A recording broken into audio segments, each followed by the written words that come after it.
Hello and welcome everyone. This is mufcMPB. I'm your host Ash Meppers, and tonight I'll be bringing you all the Manchester United news. Coming up tonight, we've got Sancho's U-turn, the takeover update, news, new transfer targets, Reds international roundup, and all the other latest news surrounding Manchester United. So let's get right into it. And first up, we've got the Sancho U-turn. Breaking, well, this was yesterday, that Jadon Sancho has deleted his tweet. Now, if you weren't aware that, I mean, you must have been living under a rock if you haven't been aware, but essentially, over the past week, to do a roundup, with the Arsenal game, Jadon Sancho wasn't in the matchday squad. Erik Ten Hag came out after that game and said that, well, Sancho wasn't in the squad because he just wasn't training well enough to make the squad. Kind of a throwaway comment, really, but you know, since then it's gone mad. Everyone's picked up on it. Jadon Sancho then, within 30-40 minutes, released a statement on his own Twitter, which got to around about 60 million views. Went worldwide, as all Manchester United news tends to do, essentially saying that he's been scapegoated, he felt he trained well that week, and that essentially it's not his problem. Now, Ten Hag shouldn't have really have had to deal with that kind of a statement coming out from one of his players. We've seen in the past with Marcus Rashford when he turned up late for a squad meeting and then get dropped for the Wolves game. Didn't start the first half, came on in the second half, scored a goal, and just proved to his manager, proved to his coach, proved to his boss that he's got the minerals, he's got the capabilities to kind of take a bit of criticism on board and rise to it.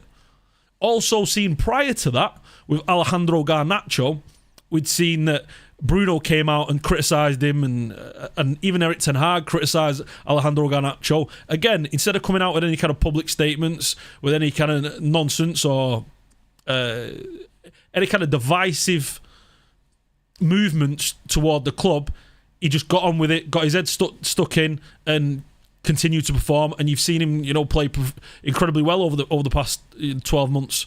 So here we are with Jadon Sancho. He's released his statement. Yesterday he deleted his tweet after apparent kind of get-together talks between himself and Erik Ten Hag. In the meantime, it's been international break. He's been away.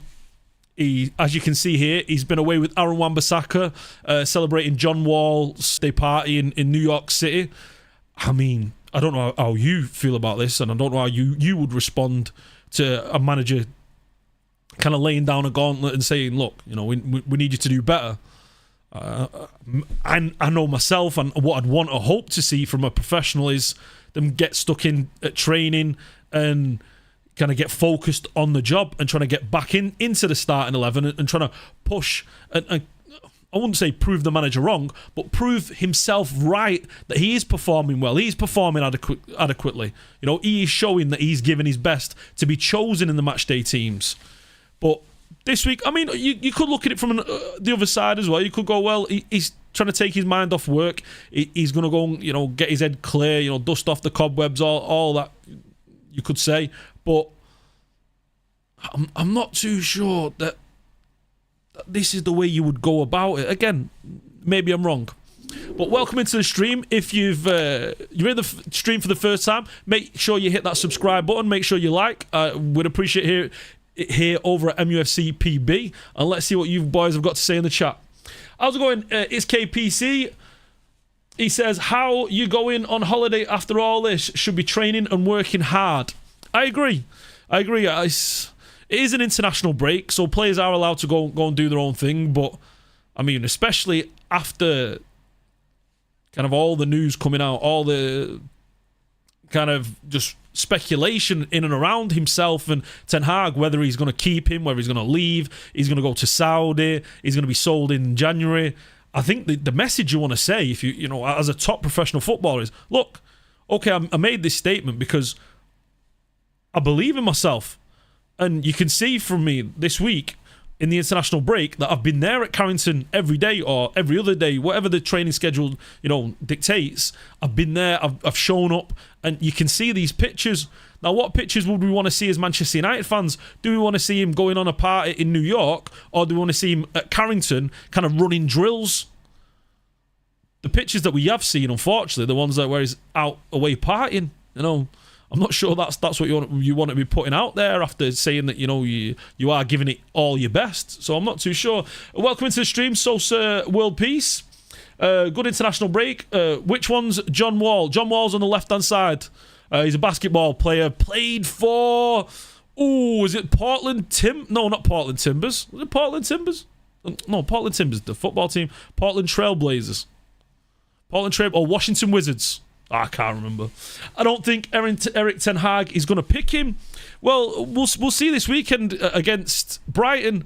Mike Keegan's come out and said the fact that Sancho's removed that tweet would suggest that there has been some movement in the right direction. Anthony's absence also comes into the mix, which we've seen with Anthony not being able to be picked this weekend, because of his leave of absence, with all the issues that he's got going on and trying to rectify those issues. With Greenwood in Spain as well, on loan in Spain. A lot of people had thought at one point we'd severed that contract, but no, he's still attached to the club. We still paid his wages, and he's there over there on loan in Getafe. He had a hero's welcome in Getafe, if you'd seen. With Greenwood in Spain, United are not blessed with attacking options. The removal of tweet could be the first step on what I'd imagine will be a long path to redemption.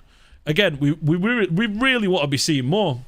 Have I been to Turkey? Sian, I've never been to Turkey, mate. I plan to go this year to go to Turkey. I'm excited. I want to go to the Galatasaray game. I plan to be going there on the away trip with Manchester United. I'd imagine. I can't. Maybe even get a bus over there, but you'll see me doing the match day vlogs. And I'm very excited for the Galatasaray game to experience the atmosphere over there in Turkey. Matt says, if all is forgiven if he comes on and scores the winner? Exactly. Well, I wouldn't say all is forgiven, Matt. I wouldn't leap that far. What I will say is that if he starts the game, or if he kind of shows up and right, you look at the right hand wing, the right hand spot, or the right wing spot, whatever you want to call it. Now that's a position where it's not really been fruitful for Manchester United over the past 18 months. What you have seen with Jadon Sancho is whenever he's played there in that position, he's scored goals. So I think the first couple of games when under Erik ten Hag, he scored a couple of games. I know he's had around about 18 appearances on that right wing spot and scored 5 goals. He's not got the assist in there, but again, he's not had a chance really to build up a relationship on the right hand side with Bruno, with Wan-Bissaka, with, say, Delo on that right hand side. That is what I would like to see. I would much rather see Jadon Sancho come into the starting lineup and be given 3, 4, 5 games in a row, even if he performs poorly, which is understandable that might not be the case with Erik ten Hag looking to get results. But we've got this fabulous player here that, okay, he's not got the commitment and work rate, he's not got the effort that he should be putting in, really. But what we can say is that he's got all the talent. Where are we? Also, Jadon Sancho was due to start against Tottenham, but was dropped to the bench over certain issues, which I imagine those again are the same issues. According to The Athletic today, Erik ten Hag had set Jadon Sancho early roll calls in a bid to get him to turn up on time, but issues persisted. So essentially what The Athletic is saying and what was coming out of Carrington is Jadon Sancho, the players would turn up at 9 o'clock for training. Jadon was told turn up at 8. And then so that in the hopes that he would be late and turn up half 8, 8:45. But the issues continue to persist. And Erik ten Hag's, he's tried everything with him so far. You've seen him go away to Holland and try and get his mind right. You've seen him come back into the squad and play kind of well, and then not show up again. Struggle with these kind of tardiness issues, just a little bit of punctuality that we'd also seen at Dortmund. And one source close to Borussia Dortmund noted that although Jadon was mentally tough on the pitch, he could be quite childish and unprofessional with little things. Occasionally missing team meetings or oversleeping were viewed as problematic. Dortmund even went so far as to partner up Jadon Sancho with Erling Haaland when Erling Haaland was at the club, because Erling Haaland was the perfect example of a professional. And what the coaches at Dortmund wanted at that time was they wanted Erling Haaland's professionalism to rub off on toward Jadon Sancho. And for a small spell that did happen. Now it's unfortunate, boys, that Jadon Sancho's unprofessionalism didn't rub off on Erling Haaland. You know. I mean, we don't ever want to see people, perform poorly. But if there ever was someone to perform poorly, it would be that man for Manchester City. Let's see what you boys have got to say in the chat. Matt says, Kian says, it's sassy, by the way. That was a joke. How's it going, Kian? You all right, mate? Sosa says, I've been a long-time subscriber. What happened to Anton? Anton is on Thursday, Friday, and Sunday. That's when you'll see Anton. You'll see me on Saturday, Monday, and Wednesday. And on the Tuesday, we get Anil, our man from Talk Sport. But welcome in. Yeah, so Anton will be back tomorrow. Rasmus will play there. Rasmus will play in the right wing spot. Is that what you're suggesting? I'm not too sure about that. Some fans are quick to forget these things if the player performs. Fans are, we're all quick to forget. If Jadon Sancho shows up on the football field, creates a few assists, maybe even gets a goal, but just turns up, kind of applies himself to being a Manchester United player, then all will be forgiven. And we want to see it on a consistent basis, day after day, week after week. It can't just be, he shows up in one game and then goes missing for 3. To be a Manchester United player and to be a top professional, that's what's needed from you. That's what's requested. That's what's required. And I can't imagine why you wouldn't, as a professional, want to give your very best. You've got the biggest spotlight in world football. Anything is impossible for you in the world. You've got access to almost all the exclusive clubs. You can go to all the different resorts. You've got a massive fan base where you'll be loved anywhere around the world.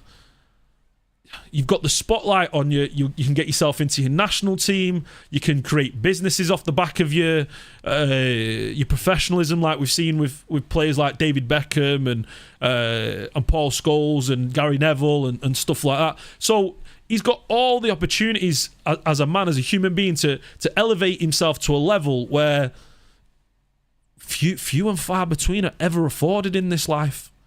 So the fact that he's not grasping at that and he's not taking that chance, it seems really bizarre. Something I've said, I believe that Manchester United should be hiring and kind of employing the very best psychologists and sending him to the United States, just trying to get his head right.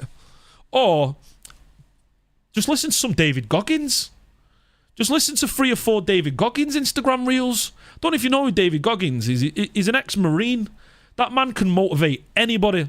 If ever I'm feeling a little bit lazy, a little bit down, I just whack on maybe 2 or 3 David Goggins videos and bam, I'm ready to go. I'm ready to take over cities. I'm ready to take over a country. See what you boys are saying. Sosa will play, said Rasmus will play that. We've already read that one. Rasmus on the wing, yeah, madman. Yeah, I can't see Rasmus on the wing. Although he has played there. He has played there for Atalanta and he has played there for Sturm Graz.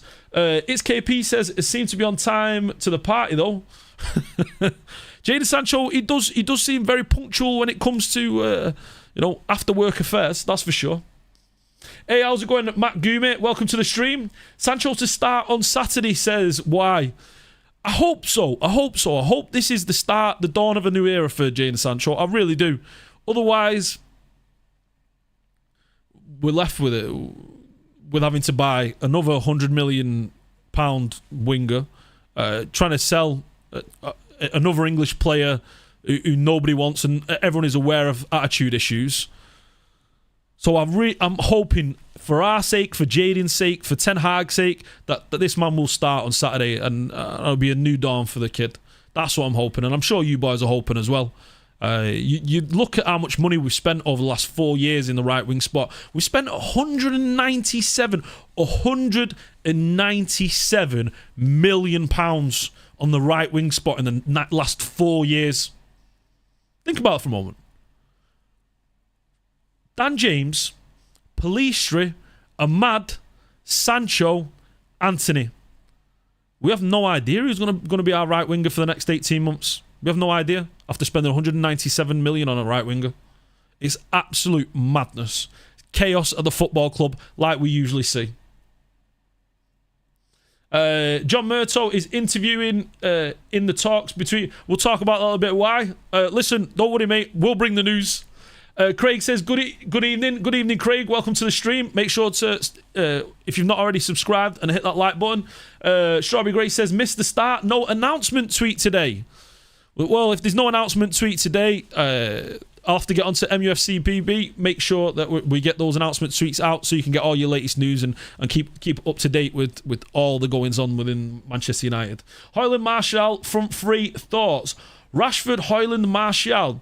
If you play Rashford on the right-hand side, Martial off the left, and Højlund up top, interesting. But if I was to do that, I'd maybe... You know what? I'd like to see Rashford... not Rashford, sorry. I'd like to see Martial off the left-hand side. It's been a long time since we've seen him off the left, and, you know, he's pretty decent there. I feel like that's been his best position for as a Manchester United player. So, yeah, I'd like it. I'd like to see it. Imagine Sancho pulling the shit in the CR7 era. Apparently that was a big issue with Cristiano Ronaldo, was Jadon Sancho not turning up to training, not working his socks off, and that was part of the problems that were Cristiano Ronaldo had, and some of the fallout that was happening under Ralf Rangnick, and that's why Cristiano Ronaldo apparently asked to move to a 4-4-2, you know, two strikers. Well, not a 4-4-2, but move to four strikers and then sacrifice Sancho. But Ralf Rangnick wanted to stick with a 4-3-3, and because Sancho was performing fairly well under him at the time. After Jadon Sancho's retort on social media, Manchester United were prepared to sell him permanently. Saudi clubs were told of a 65 million asking price. Approaches for him to leave the club, however, were not backed by Sancho and his representatives. There were no talks about a permanent transfer, and Sancho never gave any indication to being open to a move. United declined to comment. Now, what this says to me is that, you know, he wants to stay at Manchester United. He wants to prove himself, but we've got to see that on the football field. There's no point in talking it. You know, we've got to see it on the training ground. We've got to see it at Carrington, and we've got to see it on the football field for sure. Also, Erik ten Hag had become increasingly exasperated with Jadon Sancho's punctuality and what he perceived as sluggishness in training. This has also not gone unnoticed by his teammates, some of whom share the manager's sense of frustration. That's according to The Athletic in an article that was released today.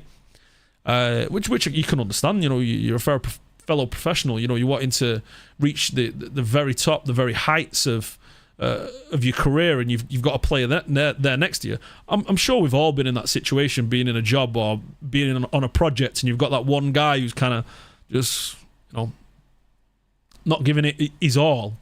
It's frustrating, you know, and it almost feels infectious. Sometimes you can kind of start to feel, you know, yourself not putting in those 100% and not give that kind of work. The number 7 shirt, which had been promised to Jadon Sancho before he was signed, was instead passed to Edinson Cavani, back to its former wearer, Cristiano Ronaldo. Yeah, and we've had some shirt issues in the past. I don't know if you recall with Martial. Martial wanted the number 9, and then that was given to Ibrahimovic, and Martial had to change all his media and then become AM11. Wait, what number is Martial's back to number 9, isn't he? He's just a presenter. What's going on? Maggie says, imagine Sancho pulling this. Read that one. Tony Bravo, so you're the one baiting us with all those transfers. No, Tony, that's mufcMPB on the Twitter. I'm a presenter as part of mufcMPB, and I'm bringing you the news and all the latest info and gossip and opinions and all that kind of stuff. Make sure you hit the subscribe button you can see there down below. I would appreciate it if you like, follow, subscribe, all that good stuff.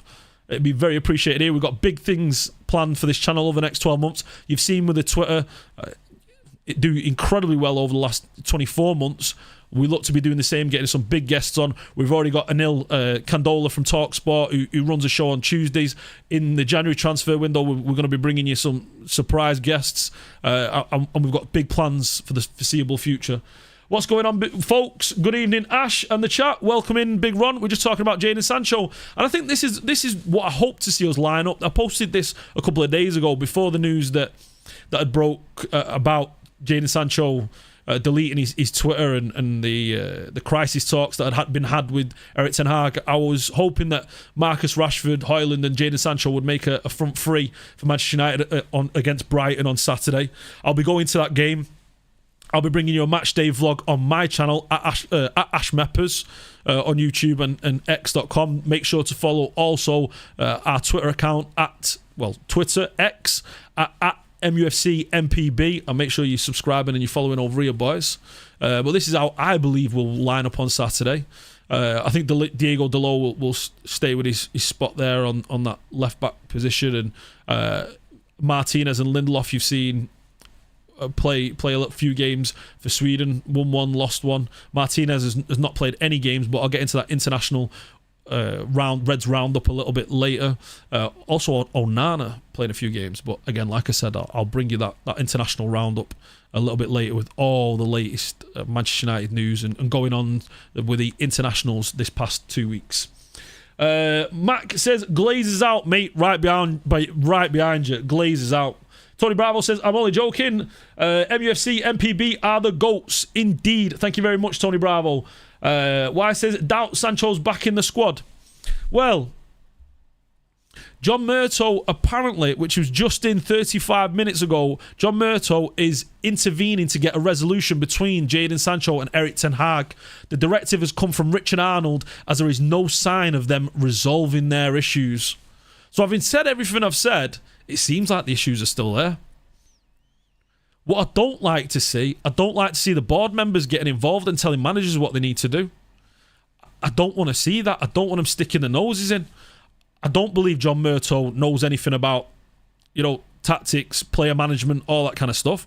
And neither does Richard Arnold. They've got no kind of what's the word I'm looking for on your CV where they've got no. They've got no experience in how to run a football team and a football club. So how they coming to Erik ten Hag and asking him to resolve his issues with Jadon Sancho, they should be listening to Erik ten Hag and saying, right, what do you want from us? How do you want us to deal with this situation? Not dictating to Erik ten Hag how he deals with the situation. Now, okay, if we had a sporting director, somebody who had a little bit of experience in the football world, someone like you see with an Edwin van der Sar, who would have been perfect for us, coming in, and then you could take it, you could understand. But this is just the board meddling in Ten Hag's business. It's madness, and going off this, all it shows to me is that we desperately need that footballing experience sporting director, and leave the money men to the commercial side of things. And we'll be talking about the commercial side of things with big news coming about a shirt sponsor. Apologies, boys, tripping on my words here. Brandon says, high wages to motivate young players seems to be a common trend. I understand what you're saying there, Brandon. I think it's a 50-50 thing, because there's many players you could say who've earned high wages and gone on to be incredibly successful from a young age. You look at Erling Haaland as an example. You look at a few of the City lads. You look at a few of the Manchester United lads in the past. Your Gary Nevilles, your David Beckhams.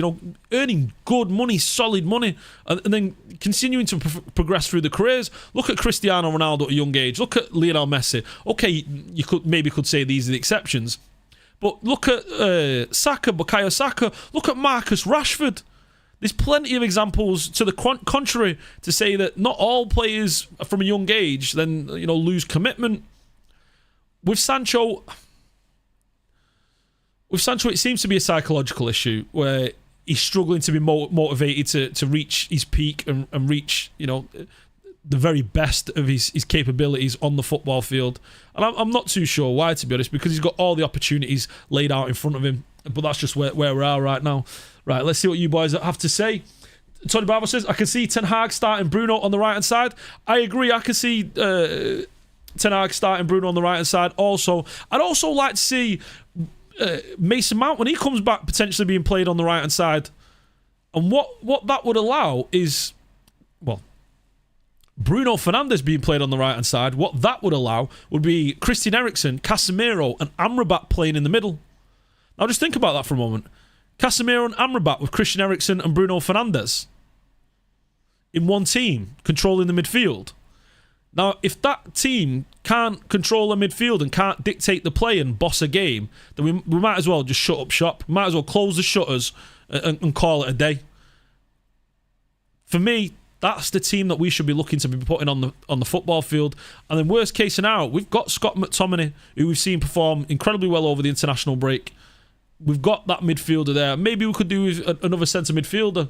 No need to start Eriksen for real. I think Eriksen will start on Saturday. I'm not too sure what you're thinking, and maybe you think Amrabat will start, but I don't understand where the credence is to that. Because when you contemplate, when you think about it for a moment, you look and he's not played any minutes for Fiorentina in the past month. He was left out of training of Fiorentina. He's not played any minutes for Morocco in the last month. He's not been training with Morocco. He's been only had maybe 7-10 days with Manchester United training. He's not up to match fitness, so I very much doubt that Amrabat will come into the first team and play, as a starter on Saturday. What most likely will happen, we'll see him come on around about 60-70 minutes, trying to get a bit of fitness into his legs. If he's fully fit, if he's fully recovered. So that's where we're at. Eriksen, having played against Arsenal, played fairly well and got that assist to Marcus Rashford in the first half. So, and Eriksen's one of those kind of players. I don't know if you remember this with Michael Carrick. He needs 5 or 6 games at the start of the season to kind of get himself into match fitness, get his rhythm up to a standard. Same with Casemiro. Casemiro's been caught with that over the past 6-7 years with Real Madrid, and you've seen this season with us. Him not starting out so well and looking rusty, and people calling into question his capabilities as a midfielder.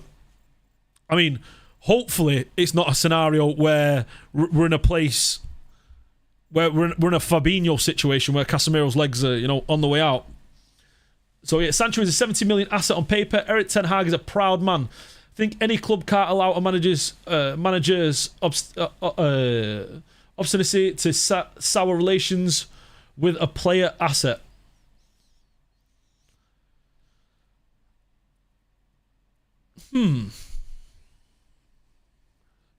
I think I would agree with that, Big Ron.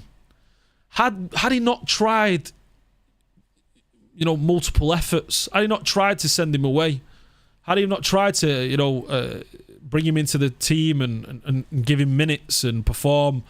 I mean, at some point, you've got to be able to just walk away and say, yeah, this guy is spoiling the group. This guy is not helping us. This guy is not going to be someone who we can count on and rely on going forward. So, a little bit of a difficult situation there we are with Sancho. And had we better owners, we wouldn't be in this situation in the first place, and we'd have proper scouts, proper investigators to kind of look into the history and the productivity of Jadon Sancho at Manchester City, at Dortmund, and look and go, you know what? Yeah, he's not going to fit our profile. We want hard-working lads. We want grafters at this club. Okay, yeah, he's got the name and he looks fantastic, but, behind the scenes, there's issues there. There's red flags. Maybe we walk away from this one. Tony Bravo says, after his 3 assists for Denmark, Eriksen will start for sure. I agree, Tony Bravo. You can see he's getting full into match rhythm at the moment. Max says, all those players, Messi, Ronaldo, etc., mentions are incredible self-disciplined and are natural leaders. Sancho can't wake up on time for training. It's honestly pathetic at this point. The sad part is, you've seen in the past with players like Ribery and Robben, Cristiano Ronaldo, even Nani. You go back to Manchester United players out wide, Nani, Wayne Rooney. These are players that all put in the effort and all have the same talent and quality that Jadon Sancho has. Jadon Sancho has this quality, he has the ability, he has the talent, but we're not seeing it on the football field. Moving on into the takeover news and the takeover update. The Glazer family are continuing to mull over the 2 ongoing bids to buy Manchester United from Sheikh Jassim and Sir Jim Ratcliffe. The proposals from the 2 parties have yet to be accepted by the Glazers, and United remain at a crossroads off-field. Sources close to the Glazers have denied claims the takeover process has been shelved, that's according to Tom Morgs at Telefootball. As of this morning, those close to the Manchester United takeover process on all sides say it remains ongoing. One source described the Glazers as very patient people. They don't have to be in a rush. Why should they be in a rush? What's the need to be in a rush? They don't care what happens on the football field for Manchester United. They have no interest. They've shown year after year they're happy to just use Manchester United as an ATM machine. Go to the cash, in the wall, the hole in the wall, and go, thank you. There's 15 million for our piggy bank. There's 25 million. We'll keep withdrawing money. The club pays for itself. It runs itself.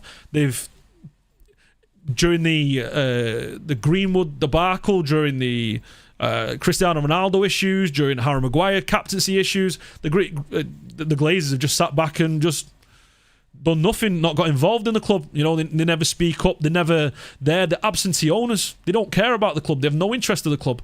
They just use our club as a source of funds for them to run their businesses in the United States, be it malls, be it properties, be it beauty industry with Darcy Glazer, spend extra money on the Tampa Bay Buccaneers. If you'd have seen over the past couple of years the Tampa Bay Buccaneers winning a Super Bowl with Tom Brady, they were all over the football field there celebrating and taking in all the adulation from the crowd.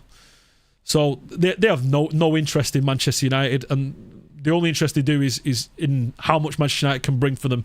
The moment the club looks like it could be losing a little bit of money, then they'll invest. But how they go about that investment, they create more loans, they create more debt for the club, and they lump that straight onto the club. And at not any point has the Glazers put a single penny into this club, and I don't think they'll continue to. Again, they're happy to wait. They're in no rush. When will we see an end to it? I'm not too sure. And this is just the state we're in right now. In regards to Ineos and Sir Jazim, Sheikh Jazim, we've not heard anything from their camps. I mean, we heard a little bit this week from Sir Jim Ratcliffe. The Glazers are trying to convince Ineos to not let them stay, not just let them stay, but to have voting rights on the board. So the Glazers still want a piece of the pie. They still, even with selling the club, they still want to hold a little bit of entitlement into Manchester United. And the reason being, I alluded to last week, I said that what Manchester United does to the Glazers, it opens the doors of industry around the world. It allows them to go to places like the World Economic Forum and Davos, and it gives them that lanyard saying Manchester United owners. That opens almost all business industry meetings. It gets them at the table with all the big businesses around the world, be it Adidas, be it Nike, be it MasterCard, Visa, Disney, Amazon, whatever. It allows them to mingle in those circles. So of course they still want to hold on to that kind of prestige of being able to wear a lanyard saying, yeah, we're Manchester United owners. We run Manchester United, the biggest, one of, if not the biggest sports brand in world football. Big Ron says, talent without hard work, sort of a waste. Going back to Jadon Sancho, hard work beats talent when talent doesn't work hard, for sure. And he's got talent. He adds the hard work, and he'd be a superstar, wouldn't he? Could that Snapdragon deal be a sign the Glazers are staying? We'll get into that into a moment, Tony Bravo, but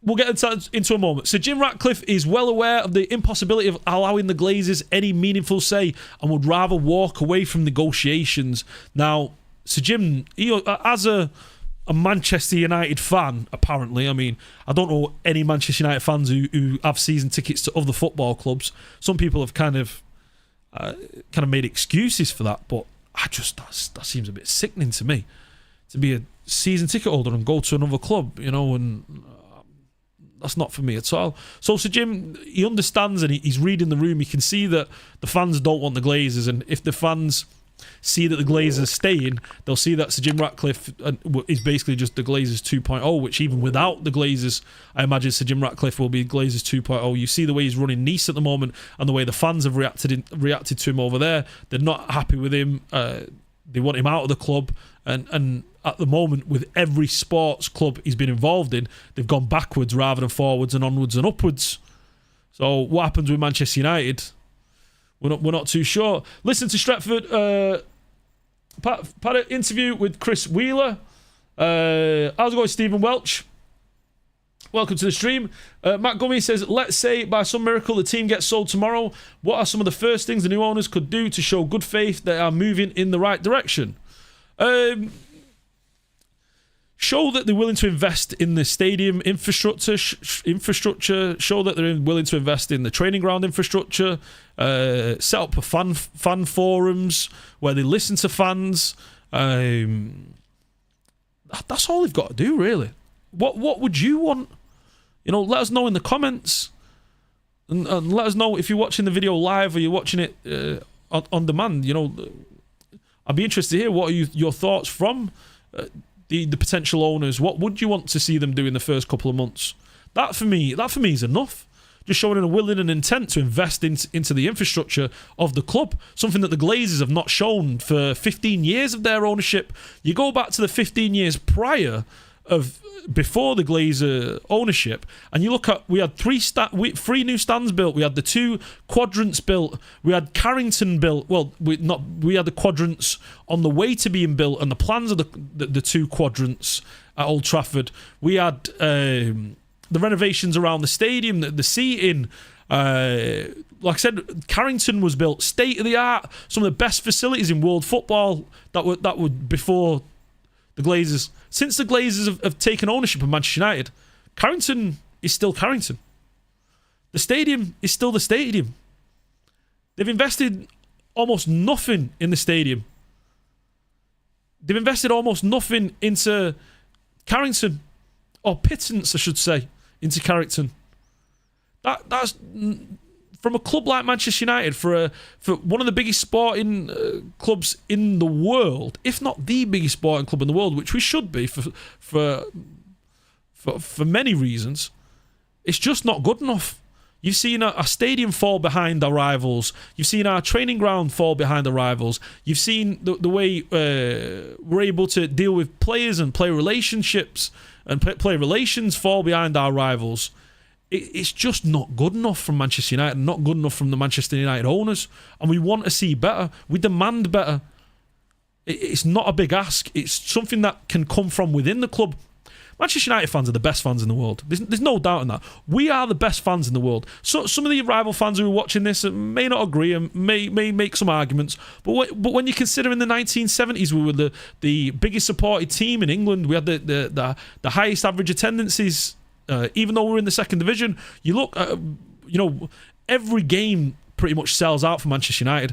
I went to the Lons, the friendly, not Lons, was it Lons in pre-season? I went to the Lons friendly. Stadium's packed for friendlies, for League Cup games. You don't see it anywhere else in world football. You don't see it anywhere else in world football. Whether it be Mancunians, whether it be adopted Mancunians from all around the world, we turn up at Old Trafford. We support our club. We buy the shirts. We buy the merchandise. We go and sit in the club. We cheer our players. We support our club. And we're there through thick or thin. Now, how we can't see the same kind of application and kind of expression from owners is bizarre. And that's what we demand as Manchester United fans. And we shouldn't want for anything less than that. And anything less than that isn't good enough. You may hear the media say, oh, well, they spent 1.7 billion on this amount of money. Who spent that money? Manchester United generated that income and spent that money. What about all the money that's been wasted on servicing the debts and financing the Glazers with the dividends, or financing the debt? Something around about 1.8 billion. It's madness. And that's money that's been taken out of the wider footballing world. What most people don't realise, and haven't spoke about this in the media, is when the Glazers go to sell Manchester United for 6 billion, where's that money go? That money goes to the Glazers. But who made that money, that 6 billion? Where did that 6 billion magically come from? That came from the Football League, from the Premier League. That came from English football. That came from Mancunians. It came from fans from all around the world who helped build Manchester United into the club that it is today, to be valued that much. And then is that going to be put back into English football? Is that going to be put back into the fans, or into the Manchester community know that 6 billion is being siphoned away from Manchester United, from the Premier League, and we're losing 6 billion. Gone. 6 billion value gone from the Premier League. And where's it go to? The Glazers, off the back of them doing what? Getting a mortgage on the football club. It's ridiculous. It's absolute madness. So we need this done. We need them gone. You know, soon as possible. It's absolutely madness, the state that we're in at the moment. And like I said, when it comes to a time frame of when they're looking to sell, they have no reason to sell anytime soon. They're happy to wait for more bidders to come along, which I very much doubt, or just for the Qataris or Sir Jim Ratcliffe to become frustrated and either leave and walk away from the table, or, which let me just speak to you a moment on that.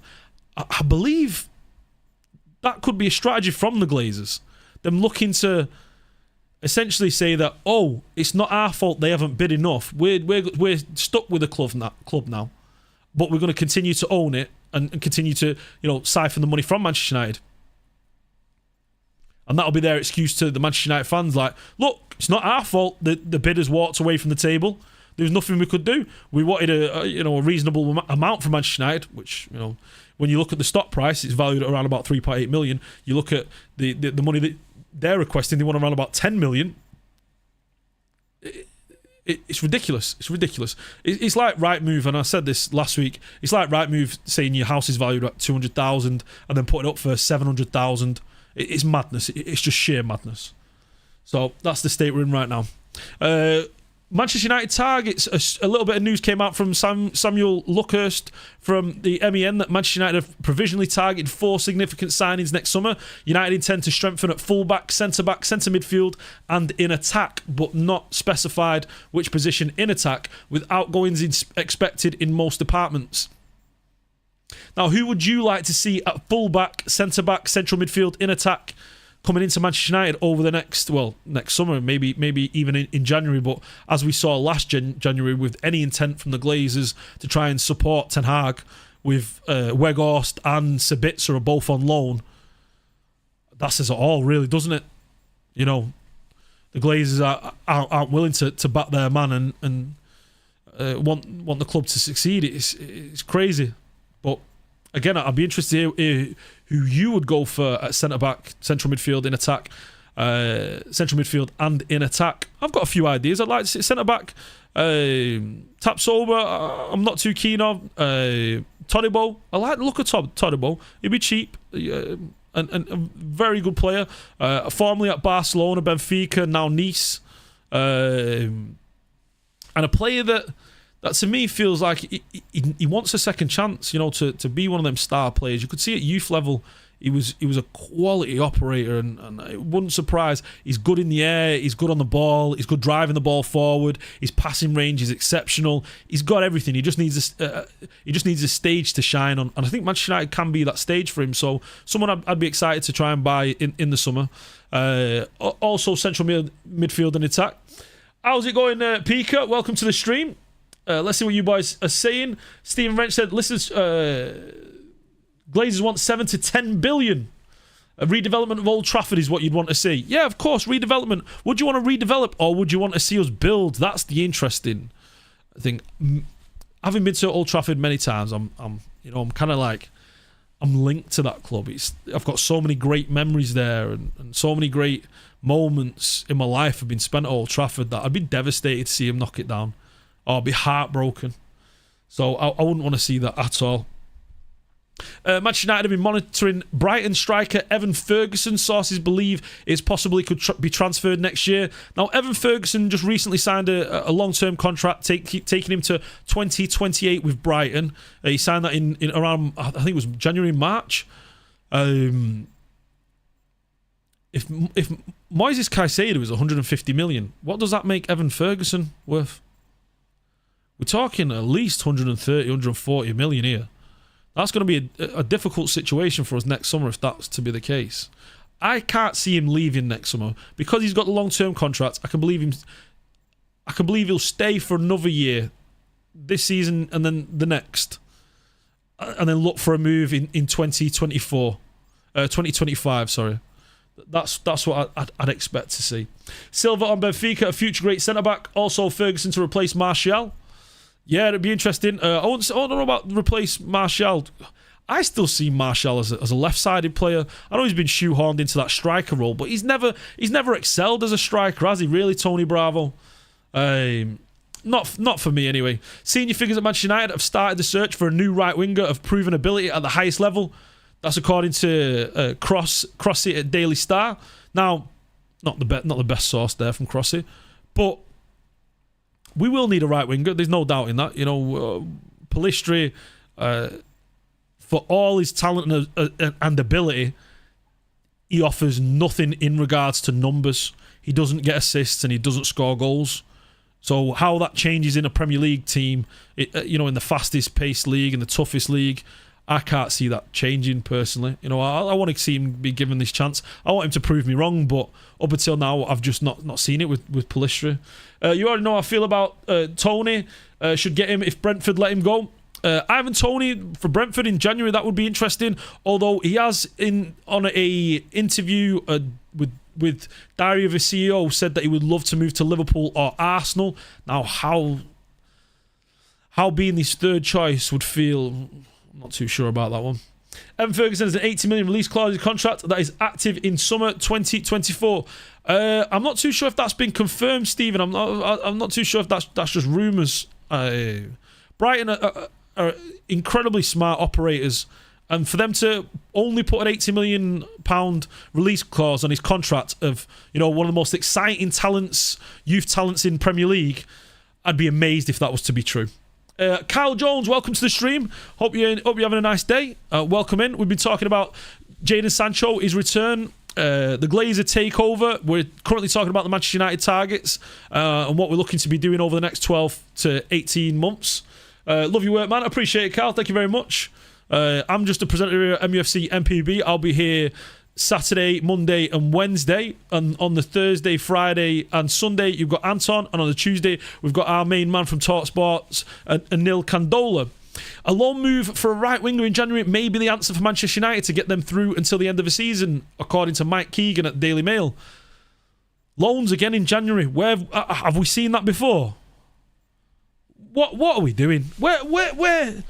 I mean, if that's not enough to get yourself off the seat and get to these Glazer protests, I don't know what will.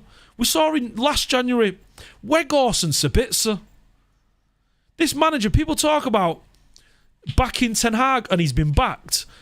Out of something like the eight players he's signed so far, what, four, five of them have been loans? Where's the true support of Ten Hag? You've seen him take Manchester United's worst performing team in Premier League history, the worst performing team in Premier League history last season. Not last season, the season before. The season prior to Erik Ten Hag taking control. You saw him take that team, take it to third in the Premier League, take it to 2 finals, winning one of those with the EFL, the Carabao Cup. And how he wasn't fully backed in the summer, I just can't understand. You look at Mason Mount, and I like Mason Mount, but he shouldn't be a marquee signing. Mason Mount, with a year left on his contract for 60 million, that screams of a board signing. Now, maybe Ten Hag wanted him, maybe he really did, but it screams of a Richard Arnold, John Murtough signing, just like Aaron Wan-Bissaka for 50 million was an Ed Woodward signing, and Harry Maguire for 80 million was an Ed Woodward signing, and who else? We've got Jadon Sancho for 120 million nearly. All these young English talents that we've been overpaying for. It's the continuation of the same patterns that we've seen over and over again at Manchester United. Now, someone who we've been linked to, Kvicha Kvaratskhelia. Say that one more time. Kvicha Kvaratskhelia. Oh, I got it wrong the second time. First time was all right. It wouldn't surprise me if Napoli winger Kvicha Kvaratskhelia was in the Premier League next season. I know he's had admirers here, including Manchester United. Now, before I carry on, make sure you've hit the subscribe button. I appreciate a like. Like I said, we're planning to do big things here at mufcMPB over the next 12 months. Make sure you're in on the ground and you're one of the first lads. We appreciate it. You will not be forgotten. Keep an eye out, boys, and Thank you very much. Also, you can follow me at ashmeppers on x.com, formerly Twitter, and the news account at mufcMPB. To bring you all the latest Manchester United transfer news, just everything in regard to Manchester United. This is the place to be, the home of the Manchester United news. Osimhen's son. Yes, the 1 year left makes it bad, but I like Mount. I like Mount too. I'm excited for Mount. I'm a big fan of Mason Mount. I've got a close friend who follows Derby, and I saw Derby. I've watched Derby. I enjoy watching lots of football, so I keep tabs on. Every year I'll pick up one championship team that I'll follow. And a few years back when Lampard was there, I was following Derby and watching Mason Mount, and I thought, what an incredible footballer that Chelsea have got. And then he goes into the Chelsea team, performs incredibly well for them at the time, and it was a moment where I was incredibly jealous looking at it, thinking, well, we've got Jesse Lingard and they've got Messi Mount. That's what we were expecting to see from Messi Mount in the future. And I expect big things from him, I really do. I think he's a player that he's got all the talent on the ball. He's got the vision in the final third. He's got the athleticism. He's got the work rate, the commitment. Right now, all he needs is a good run of games. Understand tactically what Ten Hag wants for him, and I can see him going to shine for Manchester United. I really can, and I'm excited for things to come from Mason Mount. Hopefully he can nail down that right wing spot at Manchester United, delivering balls into the box and developing a relationship with Bruno on the right hand side. Bruno, Mason Mount and Aaron Wan-Bissaka. That would be a nice little trifecta, a little triangle there. I'll be really excited about. But Mike Keegan said, it wouldn't surprise me if Napoli winger Kvicha Kvaratskhelia was in the Premier League next season. I know he's had admirers here, including Manchester United. This to me, now Mike normally spot on with his news, but this to me smacks of no research. Kvicha is a left winger. He plays predominantly left wing. How and why would we be looking, other than just to keep an eye on him, at Kvaradona? It makes no sense. Like I said, off the left-hand side, we've got Rashford, we've got Martial, we've got Garnacho. That left-hand side is covered. This is a non-starter for me. I can't see anything in this one. Let's see what you boys say. Stephen Wrench said, Osimhen is class. Fans aren't United in, Glazers out, end of. Fans aren't United in, getting Glazers out, end of. Not sure what you're saying there, Stephen. Reword that one for us, mate. Stephen Parkhouse says, I do like the Napoli guy, but I can't see it at United because... like Ash said, it's a left winger, and that's Rashford and Garnacho. And Rashford, he's been taking too much slander lately for a couple of off games. He's the best left winger in the Premier League. He's had 2 single seasons of 30+ goal contributions. Kvaratskhelia, his best season in football is 14 goals. 14 goals across all competition. Rashford in the Premier League got 17 last season. He got 17 goals 3 seasons ago, I believe it was. Twice he's hit that 17 goal mark. So we're going to go with an unknown quantity that's going to cost us 100 million to come into the Premier League, and we don't know how he performs. Having watched him, he looks miraculous. He looks like he looks an incredible footballer. But you could have said the same with Mudryk. Mudryk on the ball looked an incredible footballer in the Champions League.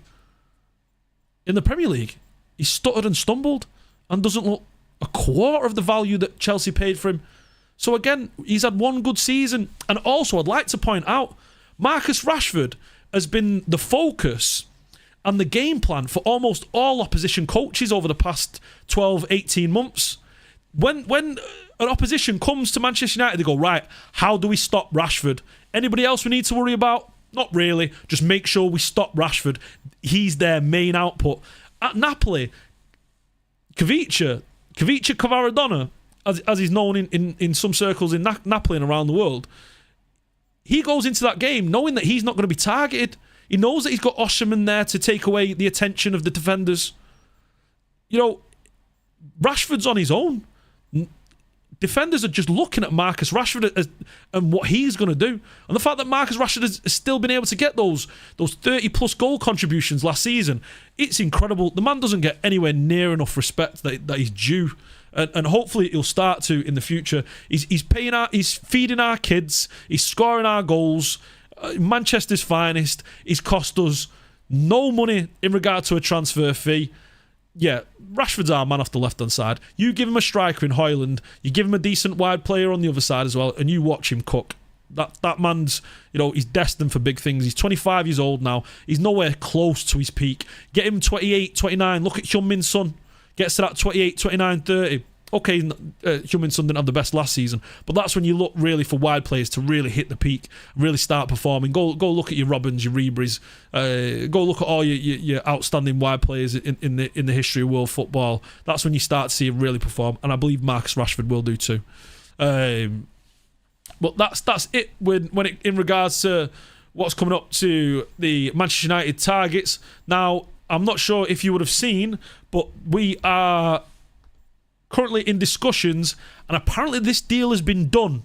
For Manchester United are in advanced discussions with American company Qualcomm to replace TeamViewer on the front of the Manchester United shirt. United are targeting a £60 million a year deal, which would be a record deal in European and world football. Qualcomm, if you're not aware of Qualcomm is Qualcomm Snapdragon. The people who make the chips inside of phones, essentially. What are you saying about the potential for the sponsor?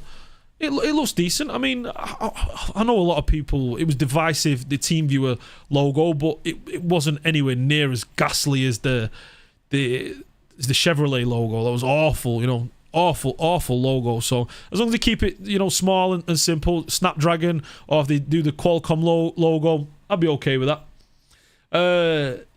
Pika Chad says, if we go for a Napoli player, would rather it be Osimhen, to be honest. I agree with that. Fans in general are too reactionary today, Ash.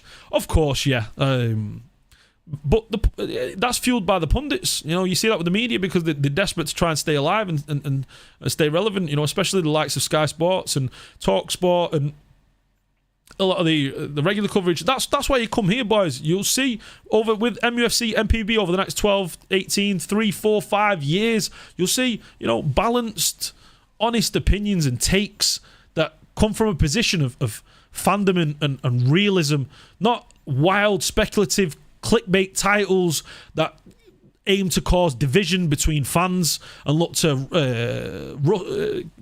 kind of trigger rival fans. We'll be bringing you all the sensible kind of football news you'll need over the next foreseeable future. It reminds me of the Vodafone logo. You know what's a great shout? I forgot about that, Spencer. It does, yeah. It does. It's got a look at the Vodafone logo. It's nice. I like it.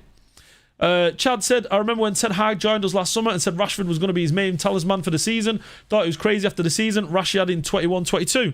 Well, you look at the 21-22 season, he had his back injuries and he didn't have a pre-season, so that was always going to be a difficult season for him, I can completely understand that. But I like the Snapdragon logo. Apparently this is a done deal now. We'll see it next year on the Manchester United shirts. Adidas still making the shirts next year, so keep an eye out for that one and any news coming up with that. Snapdragon and Qualcomm Snapdragon are already linked with Manchester United. They are already sponsors within the club, so they already have a relationship with Manchester United. And let's bring you round to the international roundup. Fernandes got 3 assists and a goal in a 9-0 win against Luxembourg. Delo played in that game. We saw Rashford start in a 3-1 win against Scotland. That was a good performance, I felt, from Marcus Rashford in the first half. You saw the link-up play between him, Bellingham, Foden. Absolutely exceptional. And every single time Foden and Rashford start, the two Manc lads, Manchester's finest, you've seen that England go on to win those games. So something maybe Gareth Southgate could take a look at and go, you know what? Why don't we just play the best left winger in the league and start him? Madness from Gareth Southgate. I don't know. Maguire came on in the second half for that one. Scored an own goal. Well, let's move on from that one. But McTominay also played in that fixture. Eriksson played a full 90 minutes in a 1-0 away against Finland. Højlund played in the second half. Bit of a quiet second half, to be honest. Lindelof played in a 3-1 loss to Austria. Bayende was an unused sub for Turkey against Armenia in a 1-1 draw. Onana kept a clean sheet versus Burundi. You'll see a nice little tweet from a little bit later. Oh, Nana. Mejbri was a second-half sub in Tunisia's 3-1 win versus Salah's Egypt. And you saw him, do the celebration afterwards. Do Salah's celebration. Bit of trolling there from Mejbri. If you've not seen that, go look at mufcMPB's Twitter and scroll through, and you'll see Hannibal Mejbri there trolling the Egyptian team. Casemiro captain Brazil in their victory against Peru. Garnacho came on late in Argentina's victory, and Pellistri played another 70 minutes in their loss to Ecuador. 70 minutes again from Pellistri. He's played 2 games at internationals, no goals, no assists, but he looks dangerous. We've got to somehow get some end products from the kid. I don't know what he needs to do. I don't know how we get that end product out of him, but now it's worrying. It's worrying because, he doesn't seem to be able to get the figures on the football field, unfortunately. You've seen over the last couple of years for Deportivo Alaves, and in Europe, he's played 50-odd games in Europe now, made 50-odd appearances and only got 1 assist. It's not numbers that would have you excited as a Manchester United fan. There's Hannibal Mejbri and his Tunisian teammates copying Mo Salah's celebration after securing the win against Egypt for a 3rd goal. Gareth Southgate said on Harry Maguire, "It's a joke. I've never known a player treated like he is, not by the Scottish fans, by our own commentators, pundits, whatever it is. It's beyond anything I've ever seen." Right, well, at this point, Gareth, you've got to have a little bit of introspection. You've got to look at yourself and say, okay, well, maybe I need to keep him out of the spotlight. Maybe there's a reason why people are saying what they're saying. Maybe allow him to kind of work his stuff out, get a move to a different club and kind of get himself performing again. Stop picking him, stop putting him in the spotlight, stop allowing people to kind of pick and poke at him. This is going to be continuous. For me, this isn't on Harry Maguire. This is on Gareth Southgate and the pundits and the media and the fans. They should be looking at Gareth and going, Gareth, why are you picking him? What possesses you to think that Harry Maguire should be a part of the England national team when he's not played a single minute for Manchester United? It's just not good enough. 20 Legend, welcome in. A lot of the things against Harry is just extreme, but he isn't helping himself either. Exactly, 20 Legend. I agree completely. Hopefully it's resolved. We don't want to see all players kind of spotlighted, for all the mistakes they're making. But again, it's one of those situations where get yourself out of the spotlight. Go get yourself moved to another club.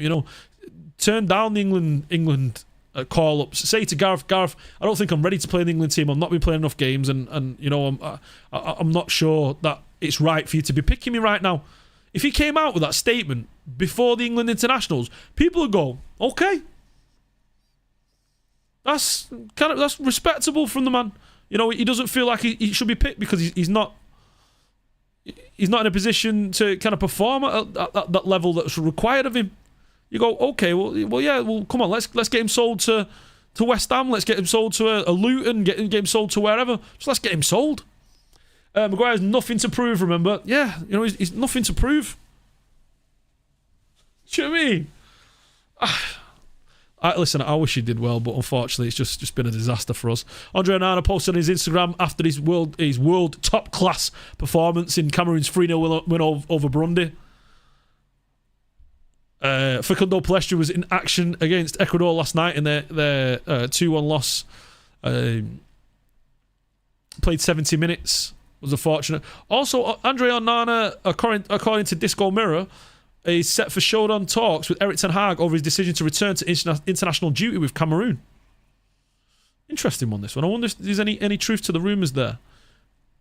I imagine Ten Hag was already aware of this. Otherwise, I don't understand why we bought Alte. Or at least we brought in Alte from Galatasaray. I'll be interested to keep an eye on that one over the next couple of weeks. Stay tuned with MUFC at mufcMPB on the Twitter account or x.com. Graham Souness has added a little bit more to the Scott McTominay debate. For me, Scott McTominay walks into that Manchester United team. Would you play McTominay next to Casemiro? Would you play McTominay over Eriksen? If you'd just seen the little widget came up there, if you would please make sure you've subscribed and you've liked to the channel. I mean, there's a little button around here somewhere. It's free. You're more than welcome to get involved. Have your say in the chat. And if you're watching on demand this pre-recorded video, then make sure you get your opinions in the chat. We'd love to reply and get a response from you on some of the issues that we've been raised today. Manchester United Fun said we should... Did you just delete that? Oh, I missed that. Manchester United Fun said, so picking up on Maguire made him score an own goal. Exactly, yeah. You know, Maguire needs to be left out of the spotlight for his own, you know, health, you know, for his own safety, for his own, just kind of, for himself. It's like the opposite of Sancho. Maguire keeps showing up when we don't want him to. Peak Maguire isn't a bad player. He's serviceable. He's a good player. He's not a Manchester United player. He's not a player who should be playing for a top 4 team. He's a solid mid-table, bottom half of the Premier League player. He's a Tarkowski. He's a, if you remember Ryan Shawcross, he's a Craig Dawson. He's that kind of player. Do you know what I mean? He's a Lewis Dunk. Although I think Lewis Dunk's probably a little bit better. He's one of those players. And I don't think he should be starting for Manchester United, and I don't think he should be starting for England, you know, and he don't. But here we are, you know, still with Harry Maguire and yet to resolve the issues around that. We turned down the 30 million bid, which apparently was because he didn't accept the 12 million payoff. It doesn't matter. We should be take the 18 million there from that. When you consider that we sold Chris Smalling for 3 million, when we could have just kept Chris Smalling. Not have signed Harry Maguire, and we'd probably be still in a good situation, but we'd have 78 million in our pockets instead. If I would play him if we didn't have Amrabat. You're talking about Scott McTominay. I don't think Amrabat's going to start this weekend. I think he's slowly going to be blood into the team, so we'll see about that. I'll bring you lots of footage from the game on my YouTube channel at mufcMPB. I'll be doing matchday vlogs there this season. I'm excited. I'm going over to the Bayern game as well on Tuesday. You know, it's on a Wednesday, but you know, going on the banter bus on Tuesday. That's going to be interesting. An 18-hour bus journey to Munich. That's going to be fun with the lads. We'll have a see about that one. And let's bring you the latest, all the latest MUC news. I think this. There we are. We'll get a roundup of the rest of the news that you've been seeing over the last 24 to 48 hours. Erik Ten Hag wants a Benfica centre-back, Antonio Silva. Ten Hag believes Silva would add quality competition and fits perfectly into his plans. I'd love the kid. I think he needs to fill out a little bit. You know, he looks a little bit weak right now. You know, but you saw the same with Ruben Diaz.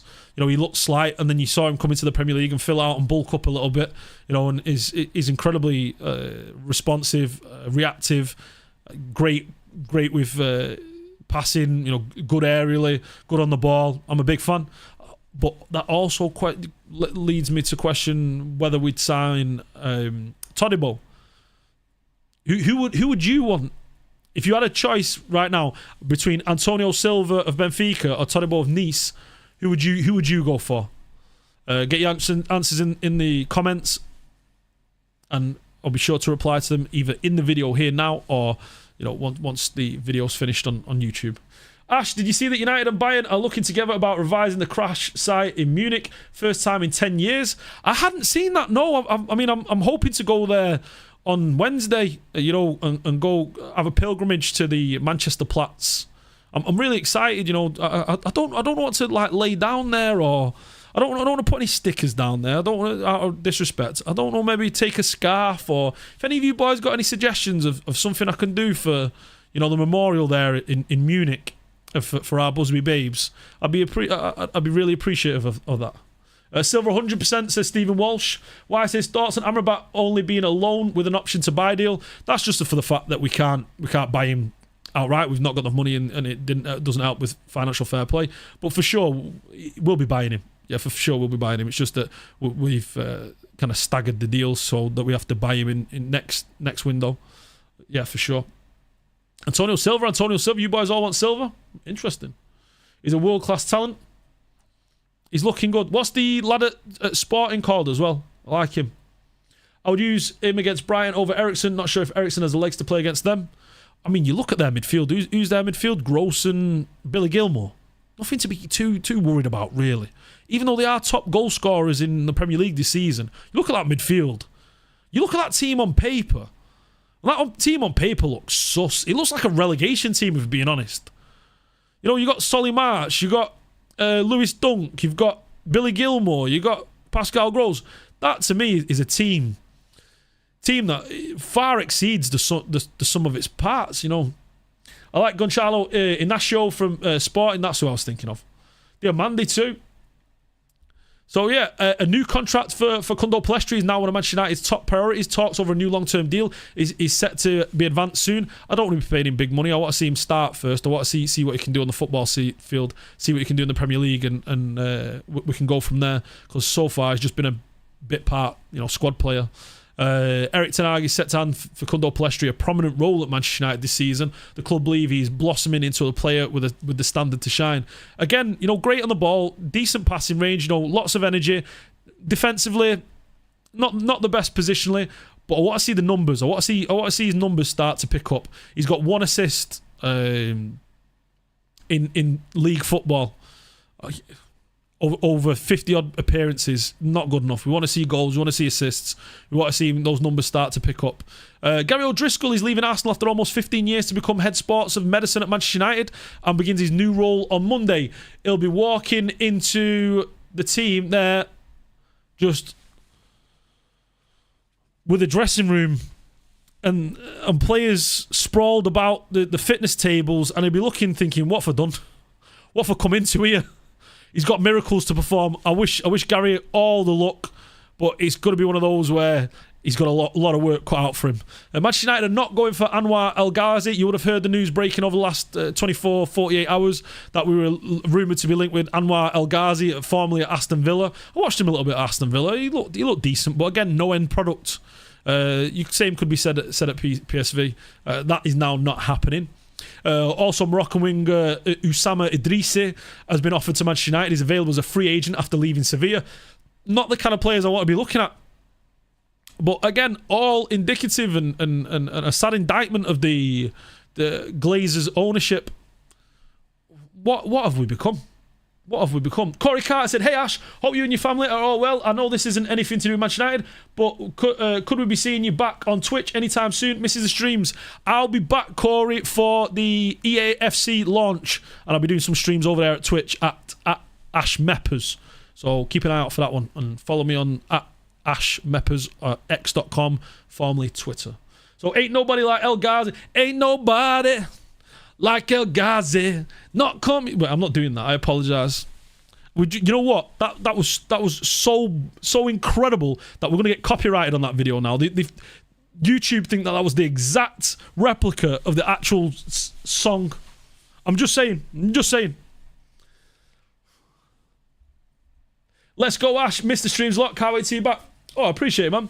Amira says, I go 3-1 to United against Brighton. 3-1. I'll take that. I'll be there, Amira. I'll be there on Saturday. I'll be in the South Stand, next to the away fans. Keep an eye out for my matchday blog as well, coming on the Sunday, the day after, at Ash Meppers. Manchester United are not going for... Wait, we've read that one. There is no option to buy, including in Brandon Williams' season-long loan move to Ipswich Town. Interesting one, that one. Brandon Williams, I don't think he's been given enough a chance at Manchester United, but I think that his chance and his opportunity is now gone. Where he goes from here, I'm not too sure. Maybe £1 million, £2 million from a championship club if he performs well and gets himself promoted. Maybe even Ipswich take him on if he gets promoted with Ipswich under Kieran McKenna, our former coach at Manchester United. That'll be excited to keep an eye on. He's moving mountains over there with Ipswich right now, so keep an eye on that one, boys. Also, Anthony's been seen pictured relaxing with his friends around the pool at a gated estate near Sao Paulo after agreeing to an indefinite leave of absence from the club following the abuse allegations.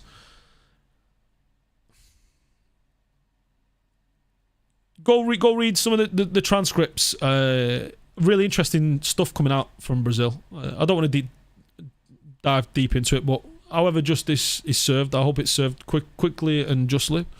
Breaking, Besiktas have made a second offer for Hannibal Mejbri. This time it's a dry season long loan with no buy option. I think he needs game time. I want to see him play. Mejbri is a player that's got loads of talent and he's just not being afforded the opportunity to play. You saw him alone on Birmingham last season and he performed fairly well for them. And I'd like to see him go somewhere. Whether he ever gets a place in the Manchester United squad, I'm not too sure. Manchester United are searching for suitors for Donny van der Beek. Donny van der Beek turned down all summer requests, so we're in a situation now where we're looking around Turkey and Qatar. We're trying to, look for suitors over there and trying to get him sold. But there are clubs exploring a potential move for him. United are now open to a straight loan, which we weren't earlier on in the summer. We wanted to get rid of him. I think we should stop with these loans. I think we should just call it a day and say no more loans going forward. The official Manchester United 25-man Premier League squad has been announced for 2023-24. You can go see that at mufcMPB on the Twitter.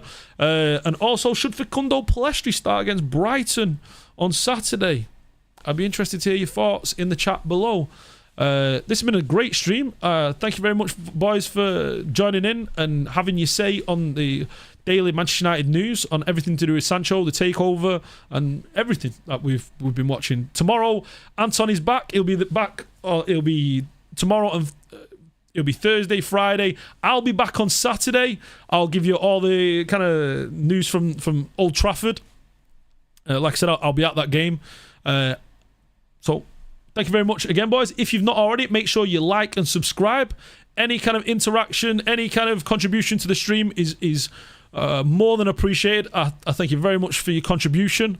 Like I said, like, share, subscribe. I hope you've enjoyed this stream. I will see you again on Saturday. Come on, United. Let's go.